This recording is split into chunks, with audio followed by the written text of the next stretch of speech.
अस्सलामुअलैकुम and welcome to my channel eat healthy stay healthy. आज आप लोगों के साथ शेयर कर रही हूँ स्टफ़ पराठा की रेसिपी फॉर वेट लॉस कि आप अब वेट लॉस जर्नी में भी और अपनी डिटॉक्स डाइट में भी इस पराठे को यूज़ कर सकते हैं। तो यहाँ पे मैंने ले लिया है ये तकरीबन मेरे पास है हाफ़ कप मल्टीग्रेन आटा है, ठीक है जी। और इसके अलावा यहाँ पे कुछ स्पाइसेस हैं मेरे पास, जिसमें मैंने ली है एक मीडियम साइज़ की मूली जिसको मैंने कद्दूकश कर लिया है, और इस पे मैंने थोड़ी सी पिंच ऑफ ब्लैक पेपर डाली है और पिंच ऑफ पिंक सॉल्ट डाला है।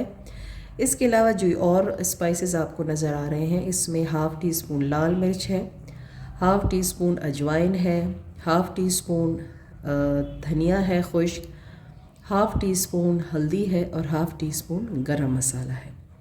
बहुत ही सिंपल है इसका बनाना। इन तमाम चीज़ों को मैंने डाल देना है इसके अंदर और सिंपल हमने इसको पानी से गूंद लेना है।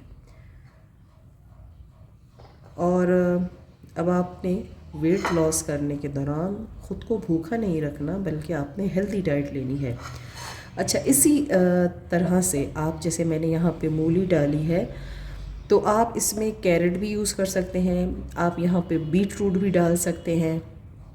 इसके अलावा आप इसमें ग्रीन अनियंस और टमाटर भी डाल सकते हैं। मतलब कोई भी वेजिटेबल जो आपको आसानी से मिल जाती है, तो आप इसमें इसकी स्टफिंग कर सकते हैं और इसको अपने लिए बना सकते हैं। तो चलिए अभी मैं इसको थोड़ा थोड़ा पानी डाल के गूंद लेती हूँ। तो इस तरह से मैं हल्के हाथ से इसमें पानी डालूंगी और इसे मैं गूंद लूँगी।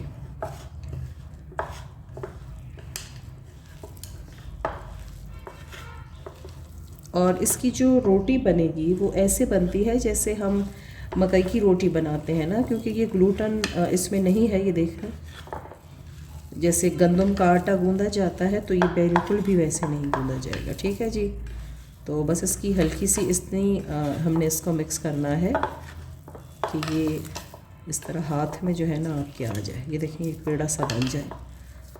तो अब इसको बस रेस्ट के लिए, इसको बिल्कुल भी नहीं रखना हमने, और अगर आप इसे ज़्यादा देर रखेंगे तो फिर ये हार्ड हो जाता है आटा। तो इसमें आपने इसको बस इस तरह से गूंद लिया और अभी मैं इसे थोड़ा सा ऐसे और मिक्स कर लेती हूँ और बस डायरेक्ट मैंने इसे डाल देना है तवे पर। और तवे को थोड़ा सा आप ग्रीस कर लें ऑयल से, ब्रशिंग कर लें उसकी, और फिर इसे डाल दें, ठीक है। अब मैं इसको तवे पे डालती हूँ। अच्छा जी, अब मैंने इसे डाल दिया है तवे के ऊपर और अब मैं इस तरह से हल्के हाथ से इसे फैला दूँगी, ठीक है। इसे आहिस्ता आहिस्ता से हमने इसे फैला देना है। अच्छा, मैं इसमें ना एक ऑप्शन चीज़ मैंने इसमें डाल दी है। अब ऑप्शनल ये है कि मैंने बनाया हुआ था आज घर में आलू गोश्त का सालन।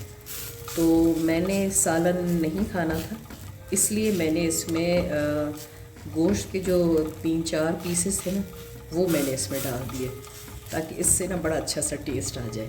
तो अगर आपके घर में भी इसी तरह कोई सालन या चिकन के पीसेस बचे हों तो आप इसमें डाल सकते। अच्छा, अभी देखिए मैंने इसे एक तरह से पका लिया और फिर मैंने इसको टर्न कर दिया ताकि दूसरी तरह से भी अच्छे से पक जाए। जब ये दोनों तरह से अच्छे से पक जाएगी तो फिर हमने इस पर देसी घी अप्लाई करना है। अच्छा जी, ये देखें ये दूसरी तरफ से भी अच्छे से कुक हो गया, और बस ये देखिए एक तरफ से भी कुक हो गया, दूसरी तरफ से भी कुक हो गया। और अभी मैं इसे चूल्हे से हटा दूंगी और उस पर हमने अप्लाई करना है देसी घी, और फिर मैं इसकी फाइनल शक्ल आपको दिखाती हूँ। तो ये देखें जी, हमारा स्टफ़ पराठा रेडी है फॉर वेट लॉस। तो अब आप आराम से ये ज़बरदस्त सा पराठा खा सकते हैं और इसे एंजॉय कर सकते हैं। मुझे कमेंट्स करके ज़रूर बताइएगा कि आज की रेसिपी आपको कैसी लगी। अगर रेसिपी अच्छी लगी है तो इसे लाइक, शेयर और कमेंट ज़रूर कर दीजिए। मेरे चैनल पर नए हैं तो इसे सब्सक्राइब कर दीजिए, और मैं एक और हेल्दी ज़बरदस्त वीडियो के साथ दोबारा हाज़िर होंगी। तब तक के लिए अल्लाह हाफ़िज़।